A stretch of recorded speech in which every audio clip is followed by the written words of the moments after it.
Assalamualaikum warahmatullahi wabarakatuh. Jumpa lagi sahabat Pindikar Pecahmon. Kita ketemu lagi di channel Pindikar Pecahmon bersama saya Gunadi Widi Nurcahyo. Nah sahabat Pindikar Pecahmon, sebagaimana yang saya sampaikan di episode sebelumnya tentang kerajaan Holeng atau Kalingga yang keberadaannya tertulis di sebuah naskah kuno Tiongkok.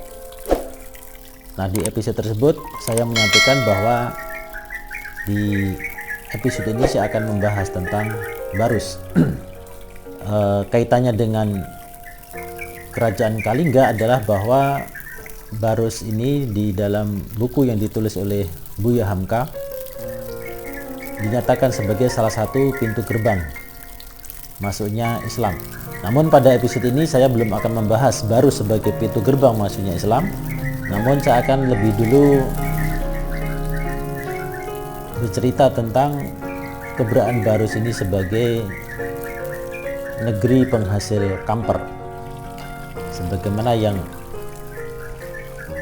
juga pernah ditulis di buku ini, ya, negeri kamper, ya, Barus negeri kamper. Buku ini ditulis oleh Daniel Perit dan Hedi Surahman sebagai penerjemah.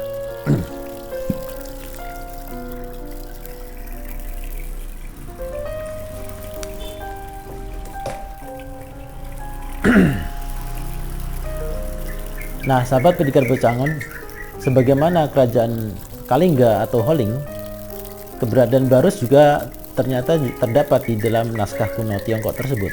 Oleh sebagian ahli sejarah, Barus dikatakan sebagai kota tertua di Nusantara, dan keberadaan kota Barus ini bahkan lebih tua dari sejarah masuknya Islam di Nusantara di abad ke-7. Dalam naskah yang pernah saya baca yang diberikan oleh seorang tokoh di Barus, alhamdulillah saya sudah 2 kali berkunjung ke Barus, dan pada kunjungan kedua saya disambut oleh tokoh masyarakat di kota Barus dan saya diberikan buku fotokopian yang berisi tentang sejarah Barus. Memang ini bukan naskah yang asli, bukan naskah sejarah asli, tetapi merupakan naskah terjemahan. Nah, disebutkan bahwa keberadaan kota Barus sebagai negeri kamper ini sudah ada sejak ribuan tahun sebelum Masehi, ya, sekitar 1000 sampai 3000 tahun sebelum Masehi. Nah, sahabat tentu tidak asing dengan kata Barus, yaitu sejenis kapur atau kapur Barus yang biasa kita gunakan untuk pengharum ruangan. Nah, kenapa kok namanya kapur Barus? Ternyata awalnya jenis kapur ini memang berasal dari kota Barus, sehingga sampai sekarang pun masih disebut dengan kapur Barus. Nah, cuma kapur Barus yang dibuat sekarang ini adalah kapur Barus yang dari bahan kimia, tidak berasal dari bahan kapur ya seperti yang dibuat pada zaman dulu di Barus. Di Barus ini dulu terdapat banyak sekali pohon kapur, ya, sejenis pohon kapur. Pohonnya tinggi dan menghasilkan sejenis getah seperti getah karet, sahabat. Nah, getah ini kemudian disadap, dikumpulkan oleh masyarakat setempat, kemudian diolah untuk menjadi sejenis kamper, ya, atau disebut juga dengan kapur Barus. Nah, karena kapur Barus, produksi dari Barus ini sangat berkualitas, ya, kualitasnya sangat tinggi karena dibuat dari bahan alami. Maka kapur barus ini kemudian diekspor yaitu yang pertama ke negeri Tiongkok dan juga yang kedua adalah di negeri Mesir. Nah, sehingga pada saat itu barus dengan Tiongkok dan Mesir itu sudah mengadakan hubungan dagang. Dan kapur barus inilah yang kemudian dijadikan sebagai bahan untuk mengawetkan raja-raja Fir'aun di Mesir atau Mesir kuno, dan juga di Tiongkok, karena di Tiongkok juga ada tradisi mengawetkan mayat. Nah, bayangkan sahabat, Fir'aun itu masanya adalah 3000 tahun sebelum Masehi. Nusantara sudah mengadakan hubungan dagang dengan negeri Mesir kuno di zaman Fir'aun melalui pelabuhan Barus. Ini menandakan bahwa eksistensi keberadaan Nusantara sudah demikian pentingnya di dunia pada saat itu, bahkan di masa 3000 tahun sebelum Masehi, pada masa raja-raja Fir'aun. Sehingga pada saat itu tentu saja Barus merupakan suatu pelabuhan besar, bahkan lebih besar mungkin daripada pelabuhan Sibolga sekarang. Dari segi geografis, Barus terletak di pesisir barat pantai Sumatera Utara. Jaraknya tidak jauh dari kota Sibolga.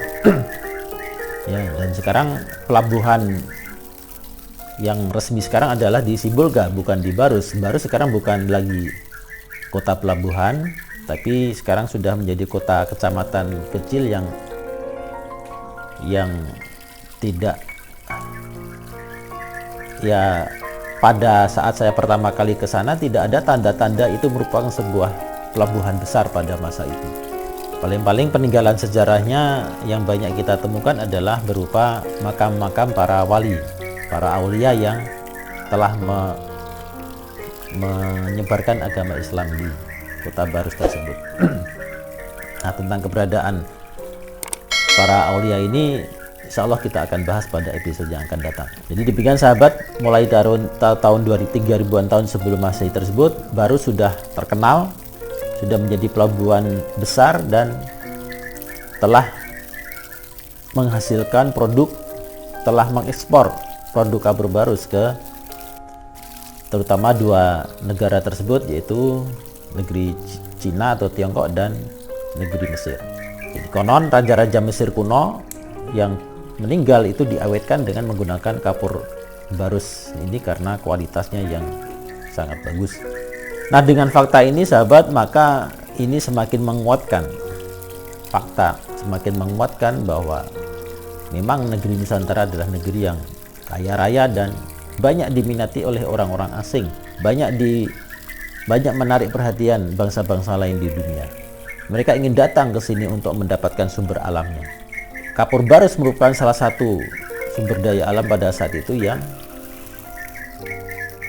yang mereka cari dan dapatnya di Nusantara ini, yaitu di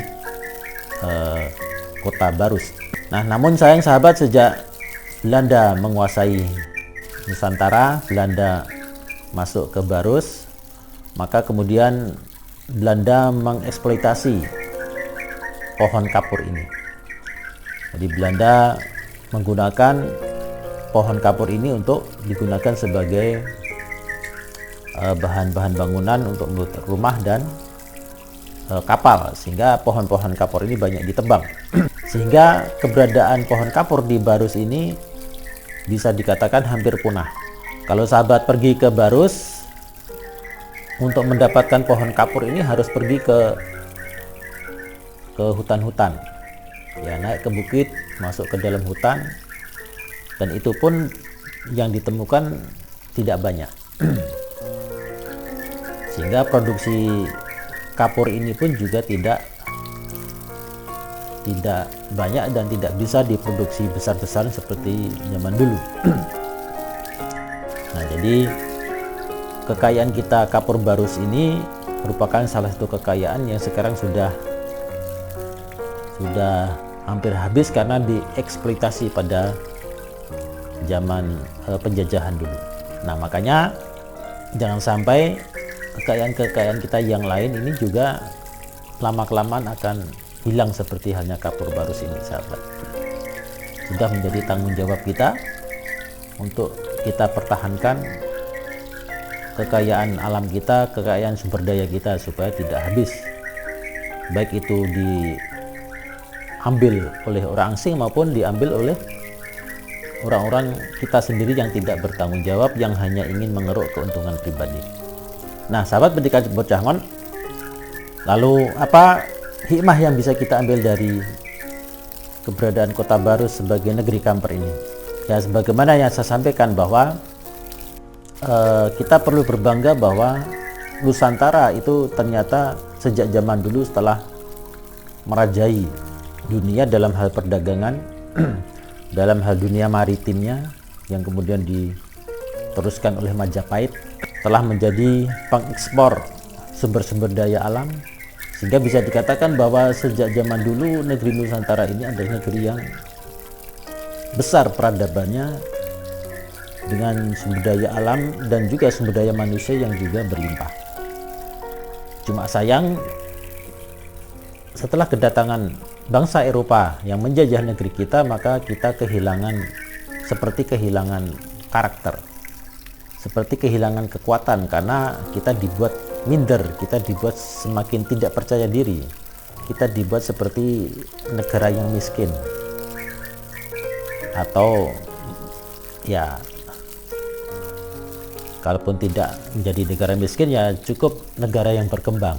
Nah, ini untuk menanamkan dogma, menanamkan suatu nilai karakter yang melemahkan bangsa kita, yang diberikan oleh orang-orang barat, sehingga mereka yang punya kepentingan bisa leluasa untuk menguasai kita. Dan ini tidak bisa kita biarkan. Maka melalui channel ini saya mengimbau kepada sahabat semuanya, kepada para subscriber, kepada para viewer, mari kita tumbuhkan kesadaran kita untuk lebih mengenal Nusantara ini. Masih banyak yang belum kita tahu tentang Nusantara, apalagi generasi milenial.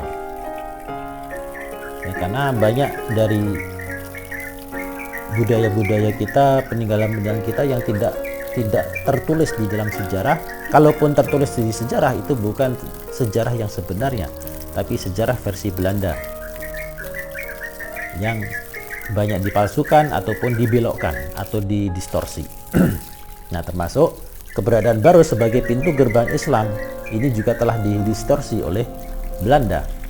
Bagaimana distorsi itu dilakukan, itu yang akan kita kisahkan insya Allah pada lanjutan kisah tentang Barus ini pada minggu depan. Nah, demikian sahabat, kisah Barus tentang negeri kamper yang semoga dapat membuka wawasan kita, menumbuhkan kesadaran kita bahwa oh ya, kita punya negeri yang hebat, negeri yang kaya, dan kita perlu jaga jangan sampai bangsa lain yang menguasai ini.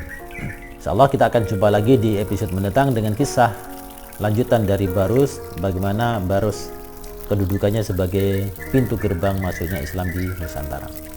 Semoga bermanfaat dan terima kasih atas dukungan sahabat semuanya.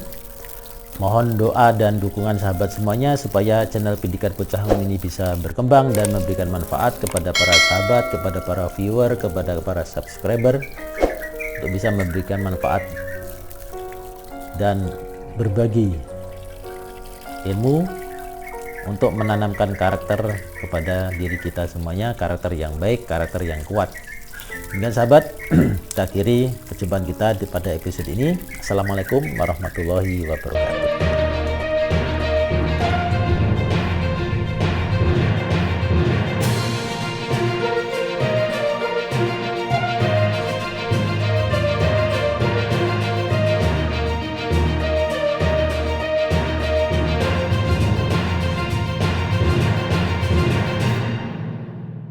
Yang membahas tentang ulang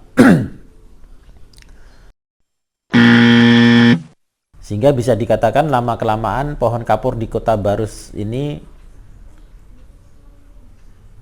hampir dikatakan